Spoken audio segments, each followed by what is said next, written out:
Hello students, कैसे हैं आप सब लोग। उम्मीद करते हैं आप सब कुशल पूर्व कुशल मंगल होंगे। और स्टूडेंट्स, मैं जितेश पाराशर फिजिक्स फैकल्टी मुखर्जी नगर दिल्ली से स्वागत करता हूं आपके अपने ही YouTube channel Nostrum study point.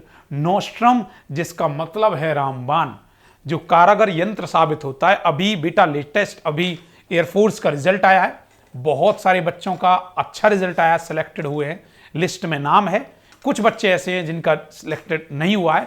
और मैंने एक अपना एक्सपीरियंस बता रहा हूं, मैंने जहां तक देखा है बच्चों के साथ ये हुआ, जिस बच्चे ने ओवर अटेम्प्ट किया है वो मार खाया है। बच्चा ओवर अटेम्प्ट के चक्कर में बहुत मार खाया है। और बेटा मैं एक बात और बता देता हूं, यहां जितने बच्चे इस वीडियो को देख रहे हैं उनको ये चीज एहसास हो जाएगी, या कुछ बच्चे जो एयरफोर्स से जुड़े हुए हैं, डिफेंस से जुड़े हुए हैं, मैं उन्हें एक बात बता दूं कि बेटा सिलेक्शन के लिए फिजिक्स का बहुत बड़ा योगदान है। याद रख लो इस बात को, सही बोल रहा हूं ये बात बिल्कुल। फिजिक्स का बहुत बड़ा योगदान है सिलेक्शन के लिए। और मैंने आपको बताया ये जो बैच है ये 99 रुपए में जो आपके लिए लाया हूं 12th, बहुत नथिंग अमाउंट है। ये पता है किस लिए? ये पूरा बैच कंप्लीट कवर कर रहा है आपकी 12th की सीबीएसई को। 12th सीबीएसई जितनी है, स्टेट बोर्ड के जितने बच्चे क्लास 12th में पढ़ रहे हैं उन बच्चों के लिए वैलिड है। एनडीए, एयरफोर्स, नेवी और नीट लेवल तक का बच्चा इसे कर सकता है। आपको मैं बता दूं एयरफोर्स का कंपटीशन अच्छा है। किसी भी डिफेंस में आप जा रहे हो, नीट जा रहे हो, बेटा इस बैच में जो कराया जाएगा वो एमसीक्यू टाइप होंगे। सबसे पहले मैं किसी भी यूनिट का आपको इंट्रो दूंगा, उसका कॉन्सेप्ट बताऊंगा, कॉन्सेप्ट के बाद उसमें थ्योरेटिकल, न्यूमेरिकल और जितने भी एमसीक्यू से रिलेटेड बनते हैं वो सारे एमसीक्यू क्वेश्चन कराएंगे। टारगेट बहुत बड़ा अपना 2000 प्लस का एमसीक्यू क्वेश्चन का टारगेट है। इसमें हर यूनिट में बहुत ज्यादा नंबर ऑफ एमसीक्यू क्वेश्चन कराएंगे। इतने अच्छे क्वेश्चन होंगे कि पेपर जब देने बैठोगे तुम यहां, तो तुम्हें पूरा पेपर इसमें से दिखता हुआ नजर आएगा।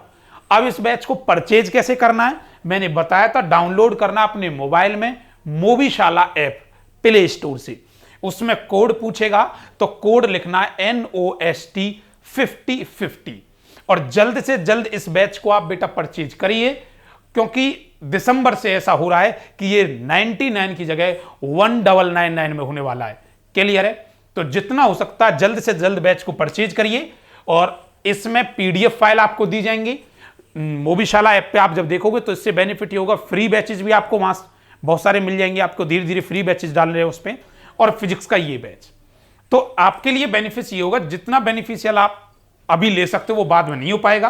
और कंप्लीट एग्जाम से पहले आपका कोई भी, चाहे स्टेट बोर्ड का 12th का एग्जाम हो या एनडीए, एयरफोर्स, नीट, कोई भी एग्जाम, उस एग्जाम से बहुत पहले आपका सिलेबस हो जाएगा। ठीक है, चलिए शुरुआत करते हैं। इसमें हमने आपको कंटिन्यू सीरीज कराई थी और इसी में क्वेश्चन बैंक हम कराएंगे बेटा। ऐसे बहुत सारे क्वेश्चन होंगे। देखो ये वाले क्वेश्चन हैं कि क्वेश्चन कैसे कैसे हैं। जैसे कहेगा which of the following responsible for the flow of charge, flow of current in conductor. Current के लिए कौन वैलिड है? करंट चलता है proton, free electron, positive ion, proton और होल। देख रहे हो बहुत सारे क्वेश्चन है ना। तो ये तुम्हें तब समझ आएंगे जब कॉन्सेप्ट समझ आएगा। और मैंने कॉन्सेप्ट कराया है, कुछ कराया, कुछ थोड़ा बहुत रह गया है, उसको पूरा करते हैं। फिर उसके बाद इस क्वेश्चन की सीरीज को कराएंगे। बहुत ज्यादा अथा क्वेश्चन लेंगे बेटा इसमें। और इसमें जो क्वेश्चन है वो टाइप वाइज हैं। जैसे आप देखोगे बहुत सारे क्वेश्चन हम यहां कराएंगे। जैसे ये रेजिस्टेंस पे बेस्ड हो गए, ऐसे क्वेश्चन, इतने सारे नंबर ऑफ क्वेश्चन है। जब देखोगे आप कॉम्पिटिटिव एग्जाम में न्यूमेरिकल देखने को मिलेंगे। और इससे बेहतर मुझे लगता है 99 में और कुछ हो नहीं सकता। बहुत बच्चे अपने ऐसे हैं कि बच्चों की कॉल आ रही है, मैसेज आ रही है। मैंने तो 10, 15, 20 बच्चों का रिकॉर्ड रखा बस, ठीक है। लेकिन बच्चों के दवा के कॉल आ रहे हैं, सर मैं भी हो गया, सिलेक्ट हो गया। तो बेटा खुशी होती है। कुछ बच्चा ऐसा भी, सर मैं कुछ नंबर से रह गया। मैं ये नहीं कहता। एक बच्चे का बड़ी अच्छी थॉट थी, उस बच्चे ने ऑडियो क्लिप भी डाली थी। उसने कहा था टीचर का कोई दोष नहीं होता, अगर एक बच्चा कोई रह जाए वो दोष देने लगता नहीं। किसी भी टीचर का जिंदगी में याद रखना, अरे टीचर जो ज्ञान देता है वो सबको इक्वली देता है। हमारे बच्चे टॉपर बनते हैं और हमारा ही बच्चा अगर सिलेक्ट ना हो पाए तो इसमें किसकी गलती है? बच्चे की ही गलती होती है। अपना टारगेट ये होता है और अपना हनुमान जी के आशीर्वाद से ये है, सिलेक्टेड जो लिस्ट है बच्चों की वो अथा होती है, वो ज्यादा है। ठीक है, बच्चा एक बार, ऐसे ऐसे बच्चे भी हैं सर लास्ट था, लास्ट अटेम्प्ट था, मेरा क्लियर हो गया, बहुत बहुत धन्यवाद आपको बेटा, बड़ी खुशी होती है हमें, समझ रहे हो। कोई बच्चा अगर रह गया किसी भी कारणवश या किसी ओवर अटेम्प्ट की वजह से, तो उसके पास चांस है। अगर कोई बच्चा आगे के लिए भी तैयारी कर रहा, उसके लिए बेनिफिशियल है, चांसेस बहुत सारे आएंगे बेटा। फिजिक्स का बहुत बड़ा योगदान है, बता देता हूं मैं तुम्हें। मैथ में नंबर लाना आसान हो जाता है बच्चे के लिए, मैथ थोड़ा बहुत भी, गांव का बच्चा होता है थोड़ा बहुत भी कर लेता है, आसान होती है। इंग्लिश में थोड़ी मार खा जाता है, इंग्लिश भी सही बना जाएगा, लेकिन फिजिक्स में तुम मार खाते हो, सच्चाई बता रहा हूं तुम्हारे सामने। उसकी वजह क्या होती है, क्योंकि तुम एकेडमिक में अच्छे से पढ़ के नहीं आए, ना तुमने 11th ढंग से पढ़ी, 12th तुमने पढ़ी थी बोर्ड के प्रेशर के चक्कर में आके, वो भी पढ़ी नहीं थी, रटी थी, नंबर अच्छे बन गए। मैं इसीलिए बोल रहा हूं बार बार, ये जो बैच, ये उन बच्चों के लिए बड़ा बेनिफिशियल है जो अभी इस टाइम पे, कोरोना के टाइम पे नहीं पढ़ पाए। आगे तुम्हारे लिए बेनिफिट होगा। जो बच्चा 11th से 12th में आया, 12th का बच्चा, सोचो उसके लिए बेनिफिट क्या है। 99 में पूरी 12th मिल गई और साथ साथ में कंपटीशन में मिल गया उसे यहीं से, इससे बेहतर और क्या हो सकता है। क्लियर है। बोला बेटा नीट लेवल तक जाऊंगा, एयरफोर्स एनडी का लेवल यहां है, तो इस बैच को इस लेवल पे लेके जाऊंगा। याद रखना, आपका साथ चाहिए, जितना हो सकता है मैक्सिमम जल्द से जल्द आप इसे परचेज करिए, ठीक है। मोवीशाला का आप कॉन्टेक्ट नंबर भी कर सकते हो अगर कोई दिक्कत है तो इस तरह से हम इस क्वेश्चन को जब कराएंगे, देखिए बेटा, पीछे का जो हमारा कॉन्सेप्ट था वो कॉन्सेप्ट कुछ रह गया था। देखिए,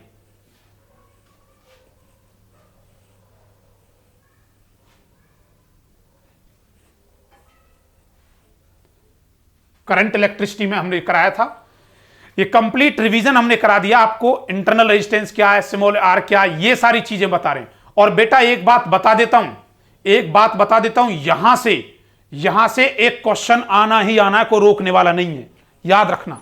यूनिट से क्वेश्चन आता ही आता है। अगर आपको याद हो तो ये पूरा पार्ट में करा चुका हूं, एक बार सुनिए, फिर से रिपीट करता हूं। बेटा ईएमएफ को क्या बोलते हैं, ई से रिप्रेजेंट करते हैं। अच्छा, तो बेटा बताना यूनिट क्या है इसकी। आप कहोगे सर ईएमएफ को आप कभी कभी कैपिटल ई से बोला करते थे, एसआई यूनिट क्या है, वोल्ट है। ये डायमेंशन है।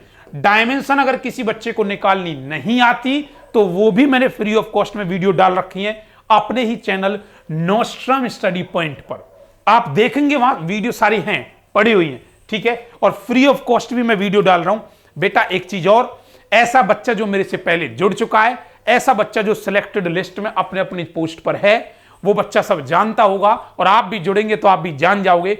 मेरा पर्पस सिर्फ इतना है, मेरा उद्देश्य इतना है कि बहुत सस्ते में बहुत अच्छा कंटेंट मिले हर बच्चे तक, गांव के हर बच्चे तक पहुंचे। इसीलिए मैंने फीस इतनी रखी, सिर्फ इतनी रखी 99, कि कैमरे का और इसका आपका कॉस्ट निकल पाए। समझ पा रहे हो टेक्निकली। तो बेटा आपके लिए बेनिफिशियल है। आगे मैं कोई इतना सस्ता बैच लॉन्च नहीं करूंगा। फर्स्ट था, गोल्डन अपॉर्चुनिटी थी आपके पास, अब आप देखेंगे इसे आप परचेज करें, ये आपके ऊपर होता है फैसला। पोटेंशियल डिफरेंस, और मैं इतना भी कहता हूं हिंदी मीडियम का अगर कोई बच्चा लेगा उसे भी ये एहसास हो जाएगा, सर मुझे 99 में बहुत कुछ मिल गया, ठीक है। पोटेंशियल डिफरेंस है बेटा वी की क्या इकाई होगी, ओ जी वोल्ट। करंट को किस में नापा जाता है, एम्पियर में। रेजिस्टेंस को आर से रिप्रेजेंट करते हैं, कैपिटल आर। लेकिन अगर देखा जाए ना, जो स्मॉल आर है वो रेजिस्टेंस नहीं होता, वो क्या होता है, इंटरनल रेजिस्टेंस, आंतरिक प्रतिरोध, इंटरनल रेजिस्टेंस बताया था ना। अच्छा, रेसिस्टिविटी को किस से रिप्रेजेंट करते हैं बेटा, रो से रिप्रेजेंट करते हैं, जबकि कंडक्टेंस को हम जी से रिप्रेजेंट करते हैं। कोई तुमसे पूछेगा, ऐसा बच्चा जो आज इस वीडियो को देख रहा हो वो प्रीवियस वीडियो जरूर देखे। मैंने कहा है कि फिजिक्स में कंटिन्यूटी बहुत जरूरी है, बारंबारता आप लगातार देखो, क्लासेस की कंटिन्यूटी बहुत जरूरी है। व्हाट इज कंडक्टेंस, आप जो बच्चे ने वीडियो देखी होगी वो कहेगा sir the reciprocal of resistance, जो रेजिस्टेंस का उल्टा उसे कंडक्टेंस कहते हैं, और द रेसिप्रोकल ऑफ रेसिस्टिविटी का रेसिप्रोकल होता है कंडक्टिविटी, जिसे हम सिग्मा से रिप्रेजेंट करते हैं। बताई थी ये बात। Power P, SI unit what, temperature coefficient alpha, ये बात हमने बताई थी, जिसकी एसआई यूनिट बेटा केल्विन इनवर्स होती है। बोलो ये बातें बताई थी ना। हाँ, तो इन बातों को जो हमने बताया था, ये फॉर्मूले थे आपके, ठीक है। ये फ्लो चार्ट होगा, फ्लो चार्ट भी मैंने आपको बताया। अब देखिए पार्ट सेकंड, ये है करंट इलेक्ट्रिसिटी का पार्ट सेकंड। बेटा एक बता देता हूं मैं आपको, क्वेश्चन यहां से देखने को मिलेगा, आपको यहां से क्वेश्चन आपको देखने का मिलेगा बहुत अच्छे से। चलिए सबसे पहले मैं बताना चाहूंगा बेटा, यहां ध्यान देना, किरचॉफ्स के बारे में। एक साइंटिस्ट थे जिनका नाम था किरचॉफ। तो किरचॉफ ने क्या दिया बेटा, किरचॉफ ने लॉ दिया, नियम दिया। पता है बाबा ओम ने एक बात कही थी कि जी V directly proportional to I, voltage और करंट इन्होंने बोला था, लेकिन मैंने आपको बताया था बेटा ओम के अंदर भी कुछ कमी थी, और वो कमी क्या थी वो मैंने पिछले लेक्चर में बताई। उनका समाधान कहां होगा वो भी मैंने आपको बताया था ना। पता है ये ओम के ही चेले थे, इन्होंने किरचॉफ ने क्या कहा, उन्होंने कहा देखिए मैं करंट का लॉ देना चाहता हूं, करंट का लॉ। और जी करंट के बारे में इन्होंने बहुत अच्छे से बताने की कोशिश करी। इन्होंने कहा अरे नहीं नहीं, मैं वोल्टेज के लॉ भी देने वाला हूं, वोल्टेज लॉ भी देने वाला हूं। इन्होंने कहा अच्छा। इन्होंने ओम से एक बात सीखी, इन्होंने किरचॉफ ने देखा कि ओम अपने लॉ के सामने अपना नाम लगाते थे, तो क्यों ना हम भी लगाएं, और नाम दे दिया किरचॉफ करंट लॉ। और जी इसका नाम रख दिया किरचॉफ वोल्टेज लॉ। उसी दिन ये पहला नियम बन गया और ये दूसरा नियम बन गया। बेटा शॉर्ट फॉर्म में इसे KCL के नाम से जाना जाता है, और बेटा इसे KVL के नाम से जाना जाता है। अब सर आप ये बताओ ये होते क्या है, बात समझ आई नहीं आई? किरचॉफ्स के दो लॉ थे, एक किरचॉफ्स वोल्टेज लॉ और एक किरचॉफ करंट लॉ। पहला नियम कौन सा है, किरचॉफ करंट लॉ का है। दूसरा नियम कौन सा है, किरचॉफ वोल्टेज लॉ है। बोलो बात समझ आई या नहीं आई? क्लियर है? 12th क्लास में यहां से न्यूमेरिकल भी आता है, याद रखना किरचॉफ बहुत ज्यादा इंपॉर्टेंट हो जाता है। अब सबसे पहले मैं बताऊंगा KCL के बारे में। अगर मैं आज KCL लिखता हूं तो क्या तुम KCL का लिखने का मतलब समझ जाओगे? आप कहोगे यस सर। देखिए KCL लिखना स्टार्ट करते हैं, यहां से देखिए। सबसे पहले KCL के बारे में बताता हूं, KCL क्या है। देखो बेटा सबसे पहला जो लॉ है वो है KCL, Kirchhoff's volt current law. KCL के बारे में सुनना, ठीक है? अच्छा, इसे करंट लॉ कहा जाता है सर, ये करंट लॉ। इसकी सबसे पहली कंडीशन ये थी, इन्होंने ये कहा द टोटल करंट, सुनना मेरे साथ साथ, the total current at junction. और बेटा ये सारे नोट्स आपको मिलेंगे proper. The total current at junction is 0। इनके अकॉर्डिंग पता क्या था कि जंक्शन पर टोटल करंट 0 होगा। अरे गुरुजी अब जंक्शन क्या होता है? अच्छा मुझे एक बात बताओ, तुमने सुना है कि हजरत निजामुद्दीन जंक्शन से जाने वाली गाड़ी या हजरत निजामुद्दीन जंक्शन से मथुरा जंक्शन को जाने वाली गाड़ी प्लेटफॉर्म नंबर 1 पर आ रही है? अरे गुरुजी जंक्शन क्या होता है? बेटा जंक्शन होता है the combination of 2 and more than 2 points के पॉइंट को हम जंक्शन कहते हैं। देखो ये जंक्शन है, हजरत निजामुद्दीन से ऐसे जाती है एक नई दिल्ली गाजियाबाद, और मथुरा जंक्शन को जब जाओगे तो एक चली जाती है वो आगरा कैंट की तरफ, और एक चली जाती है अपने अलवर राजस्थान में। तो बीच में यही तो जंक्शन था, और कहीं तो ट्रेन ऐसे नहीं कि तुम्हारे गांव के लिए कहीं स्पेसिफिक अलग से ट्रेन गई होगी, नहीं जाती ना। तो जंक्शन ये है जहां पॉइंट मिल जाए। जैसे मान चलिए ये कोई पॉइंट है तो ये जंक्शन है। क्लियर है? 2 या 2 से अधिक पॉइंट कहीं मिलते हैं तो उसे हम जंक्शन का नाम कहते हैं। तो इन्होंने ये कहा द टोटल करंट, जितना भी टोटल करंट होगा वो जंक्शन पे क्या होगा? 0। देखो देखो डायग्राम बना रहा हूं, ऐसे ये रहा, ऐसे ऐसे ऐसे ऐसे ऐसे, ये बना दिया मैंने जंक्शन। क्लियर है बेटा? तो ये इनके अकॉर्डिंग ये था the total current at junction is 0। मान के चलिए ये I1 है, क्या है? I1 जंक्शन पे आ रहा है, इसे बोलते हैं बेटा जंक्शन J। ठीक है? अच्छा I1, मान के चलिए I2 यहां से जा रहा है, करंट जा रहा है, I3 आ रहा है, कुछ भी अपनी मर्जी से कुछ भी मान सकते हो। बोलो I4 को क्या जाता हुआ, I5 को क्या आता हुआ, ठीक है? I6 और रह गया, इसे भी जाता हुआ बना दो। क्लियर है? तो टोटल करंट बोला था कि नहीं बोला था? अरे गुरुजी समेशन I टोटल मतलब टोटल करंट क्या हो गया, जंक्शन पे जीरो होता है। बेटा किरचॉफ की पहली बात समझ आई, क्या थी sir? The total current at junction is zero. Junction पे आने वाला टोटल करंट क्या होगा, जीरो। अरे केसीएल के इस वर्ड में जंक्शन आने की वजह से इस लॉ का नाम और बदल गया और एक और नया नाम आया। इसी दिन से इसे बोलने लगी जंक्शन लॉ। कौन सा लॉ? ओ जी जंक्शन लॉ। आपसे कहेगा किरचॉफ के कौन से लॉ को जंक्शन लॉ कहते हैं, आपका जवाब पता क्या आएगा? ओ जी गुरुजी केसीएल को। किसको? केसीएल को। बात क्लियर है? Yes sir. बताओ अब दूसरा पॉइंट इसका क्या था? सेकंड पॉइंट इसका ये था कि सेकंड पॉइंट में इन्होंने ये कहा, फर्स्ट पॉइंट क्लियर है, summation I is equal to zero. Sign convention, क्या बोली बेटा? Sign convention. साइन कन्वेंशन मतलब चिन्ह परिपाटी। कैसे कैसे? अच्छा, जो इनकमिंग करंट है ना, कौन सा? इनकमिंग, जो आने वाला करंट है, जो जंक्शन पर आने वाला करंट है, वो कैसा होगा? Incoming current is taken as positive and outgoing, कौन सा? आउट गोइंग मतलब जाने वाला करंट क्या होगा? नेगेटिव। क्लियर है? घर में कोई रिश्तेदार आता है, मूड कैसा होता है? पॉजिटिव। ओ बारात आती है लड़की की, ओ जी आ गई आ गई, हाँ बारात आ गई बारात आ गई, खुशी होते हैं सब। इनकमिंग करंट कैसा होता है? पॉजिटिव। तुम्हारे पास धन आए, पैसा आए, तुम्हें अच्छा लगेगा, पॉजिटिव लगेगा। क्लियर है? और आउट गोइंग का मतलब क्या है? नेगेटिव। जब कोई तुमसे लेके जा रहा है, छीन रहा है, या बारात जाती है, विदा होती है, उस टाइम तो विदाई पे सब थोड़े भावुक हो जाते हैं। तो याद रखोगे इनकमिंग को कैसे लेते हैं? पॉजिटिव। और आउट गोइंग को कैसा लेते हैं? नेगेटिव। बात क्लियर है? बात क्लियर है सर। अच्छा, अगर इतनी बात क्लियर है तो बेटा बताना इस जंक्शन पे, इस जंक्शन पे मुझे बताओ, जो आने वाला उसको तो लेना पॉजिटिव और जाने वाले को लेना नेगेटिव। बोलो I1 बोलो क्या कर रहा है? आ रहा है ना? बोलो बोलो बोलो। I1 प्लस का, अच्छा सर I2 जंक्शन से जा रहा है ना? बोलो बोलो। Minus I2 I3 sir junction पे आ रहा प्लस I3। बोलो I4 सर जा रहा है माइनस I4।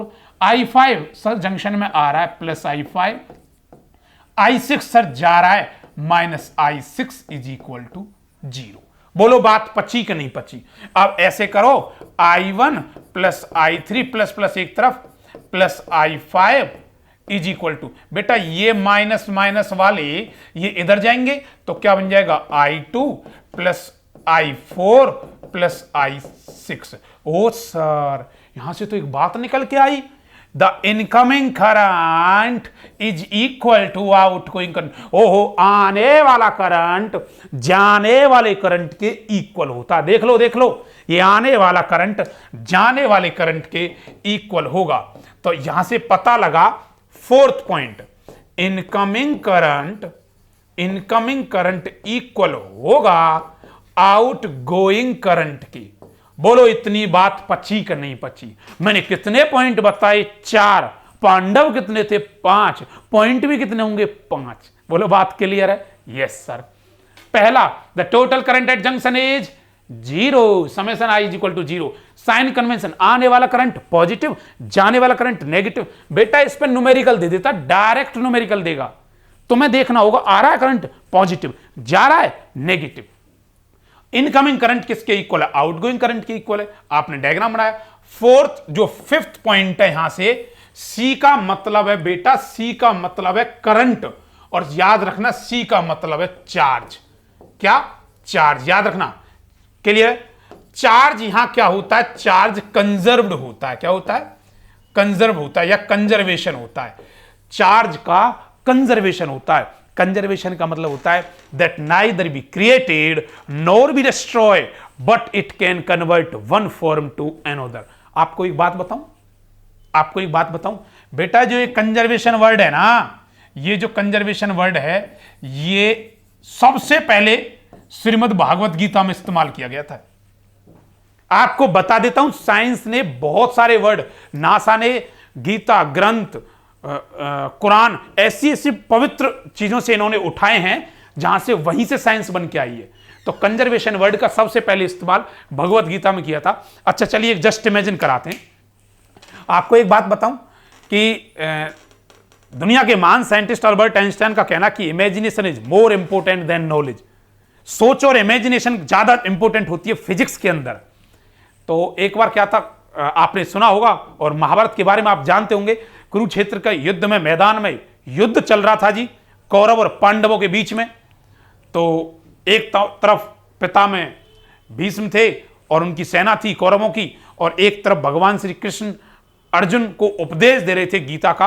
और जब गीता का उपदेश दे रहे थे तो उस टाइम वो जो उपदेश दिया था वो 45 मिनट का था, 45 मिनट का उपदेश था। उस टाइम हर चीज कांस्टेंट हो गई थी, टाइम भी कांस्टेंट हो गया था, रुक गया था, सब स्थिर हो गया था। और उस टाइम जब गीता का उपदेश दे रहे थे तो उन्होंने सबसे पहले जो वर्ड यूज किया, संरक्षण।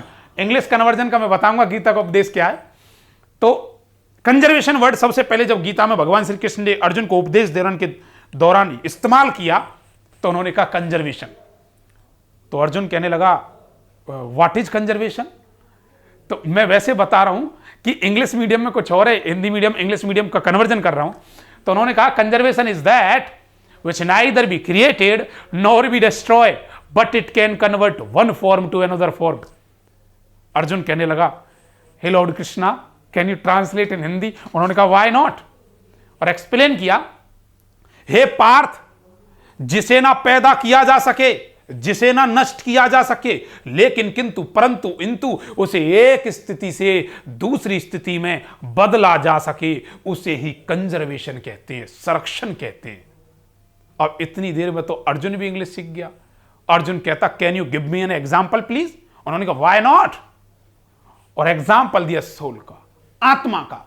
हे पार्थ आत्मा ना मरती है ना वो पैदा होती है, वो तो एक शरीर से दूसरे शरीर में रूपांतरण होता है उसका।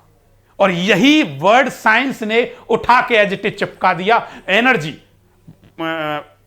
साइंस भी भूतों को मानती है, वो नेगेटिव एनर्जी का नाम देती है उसे। क्लियर है। तो उन्होंने ये कहा energy is conservation, energy is that which neither be created, मतलब एनर्जी को एक फॉर्म से दूसरी फॉर्म में, आत्मा एक से दूसरी स्थिति में जा सकती है। ऐसे ही बोला चार्ज, चार्ज नष्ट नहीं होता ना पैदा होता।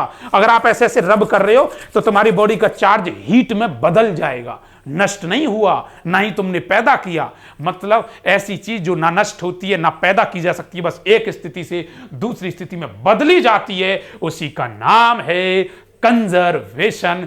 पूरी साइंस में कहीं भी कंजर्वेशन आएगा तो तुम समझ जाओगे सर कंजर्वेशन का मतलब यह है पैदा नहीं होता, वो एक स्थिति से दूसरी स्थिति में बदल जाता है। बोलो बात क्लियर है। बताइए केसीएल कंप्लीट हुआ। अब देखना तुम इन बातों को पढ़ के देखोगे ना अपने आप समझ आएगी, बशर्ते कि तुम्हें मेरी ये बातें समझ आई हों। बेटा बोलो सबसे पहले the total current at junction is 0, summation I is equal to 0, sign convention, sir incoming current is taken as positive and outgoing current is taken as negative। अगला यहीं से डायग्राम बनाया, डायग्राम बनाओ कैसे बनाओ, उल्टा सीधा, बस इतना याद रखना आने वाला करंट जाने वाले करंट के इक्वल होगा। क्लियर है। और यहां क्या कंजर्वेशन होगा, कंजर्वेशन होगा सर चार्ज का, आवेश का। बेटा बात क्लियर सभी को, यानी दिक्कत तुम बोलोगे सर जी नो दिक्कत। क्लियर है। कमेंट्स में करके अपना जवाब देते रहें सर क्या दिक्कत है, कितना समझ आया, कितने % समझ आया। ठीक है, सहयोग मिलता रहता, टीचर अपने आप को जज कर पाता, हाँ यहां कमी तो बच्चे को बताएं। ठीक है। वैसे हनुमान जी के आशीर्वाद से, बहुत मां सरस्वती के आशीर्वाद से अथाह बच्चे पढ़ाए हुए हैं अब तक, बहुत अच्छा फीडबैक रहता है। ठीक है बेटा, किसी भी तरह के कोई टेक्निकली लेके आपको कोई दिक्कत है तो आप बता सकते हो। चलिए बात समझ आई। ये था केसीएल। बताओ केसीएल का दूसरा नाम क्या है? ओ जी जंक्शन लॉ। कौन सा लॉ? जंक्शन, जंक्शन नियम इसे कहा जाता है। बेटा बात क्लियर है। अब बात करूं केवीएल की, सुनना ध्यान से। केवीएल की बात करता हूं। केवीएल क्या है? Kirchhoff's voltage law, KVL. ओ जी जिसका नाम है किरचॉफ वोल्टेज लॉ। गुरुजी ये सेकंड लॉ है, हम जानते हैं। कब से? बचपन से। और जी सुनिए सुनिए, इन्होंने ये कहा कि इनके according summation E minus summation V is equal to 0। अब ई क्या है? ई है ईएमएफ, तुमने पढ़ा था प्रीवियस क्लास में। वी क्या है? वोल्ट, विभव। अच्छा इसे ऐसे लिख सकता हूं summation E is equal to summation V. Sir बिल्कुल लिख सकते हैं, लिख सकते हैं। हाँ, अरे इससे तो और चाहो मैं ऐसे भी लिख सकता हूं, summation E is equal to summation V is equal to I R. होता है कि नहीं होता? हाँ होता है बेटा, इस पे न्यूमेरिकल पूछ लिया जाता है। क्लियर है? अच्छा, इसके अकॉर्डिंग जब हम बात करें तो इसमें जब भी हम कैलकुलेट करते हैं जंक्शन लॉ में, तो कैलकुलेशन करने के दौरान आपसे यहां लूप निकलवाएगा। लूप कैसे निकालते हैं देखिए, यहां सेकंड इसका पॉइंट कहता है साइन कन्वेंशन। क्या बेटा? Sign convention. साइन कन्वेंशन क्या कहता है? ध्यान से सुनना। Current in the direction of loop taken as positive in opposite direction of loop taken as negative. फिर से बोलना सर, अगर करंट लूप की डायरेक्शन में है तो वो पॉजिटिव होगा, अगर लूप की अपोजिट डायरेक्शन में है तो वो नेगेटिव होगा। मैंने आपसे कहा चलिए आंदोलन करते हैं, तो आप मेरे साथ हो, मतलब मैं लूप हूं, तुम करंट हो, करंट लूप के साथ है तो पॉजिटिव होगा। मैंने कहा चलो आंदोलन करते हैं, आपने कहा हम नहीं चल रहे सर आपके साथ, तुम मेरे अपोजिट हो। करंट तुम हो ना, करंट लूप के अपोजिट है तो क्या लिया जाएगा? नेगेटिव लिया जाएगा। बात समझ आई नहीं आई? देखो, अगर नहीं भी आई है तो डायग्राम तुम्हें समझा देगा। मैंने आपसे क्या किया, एक ऐसे करके क्वेश्चन कुछ भी बना दिया, इसके अंदर लूप ऐसे, वैसे लूप को हमेशा पॉजिटिव से नेगेटिव भी बनाना, कुछ भी दे दिया उसने करंट, और ऐसे रेजिस्टेंस लगा दिया। ये ऐसे रैंडमली बना रहा हूं बेटा मैं, ठीक है? मान चलिए लूप 1 है, ये लूप 2 है। यहां से करंट इसमें जो चल रहा है इसको हमने नाम दिया, मान चलिए I1 है और ये यहां से जा रहा है इसमें I2। अब देखो, क्या करंट इधर चल रहा है? Yes sir. लूप भी इधर चल रही है? Yes sir. करंट और लूप दोनों इधर चल रहे हैं ना? अच्छा, इसमें एक और बैटरी मान के चलिए हमने यहां लगा दी। अब देखिए बेटा, ये लूप जो है ये भी इधर है बंद और करंट भी इधर है, तो ये कैसा लिया जाएगा? Current positive. न्यूमेरिकल में देखने को मिलता है। अच्छा देखना, लूप कैसे? ऐसे। कैसे? ऐसे। और करंट कैसे चल रहा है? ऐसे। देख रहे हो, करंट है ऐसे, लूप चल रही है ऐसे। अपोजिट है ना बेटा? जब ये अपोजिट है तो यहां क्या लिया जाएगा? नेगेटिव। बात समझ आई नहीं आई? और इसके अंदर बेटा तीसरा और आखिरी पॉइंट है, जैसे वहां चार्ज कंजर्वेशन था ना, ऐसे यहां एनर्जी कंजर्वेशन होता है। एनर्जी कंजर्वेशन होता है, ऊर्जा का संरक्षण होता है। बात समझ आई या नहीं आई? यह था केवीएल, और केवीएल में लूप आने की वजह से, ओहो हो, क्या आने की वजह से? लूप आने की वजह से इसका नाम बन गया लूप लॉ। कौन सा law? Loop law. Loop rule भी इसे कहते हैं, या फिर लूप लॉ के नाम से जाना जाता है।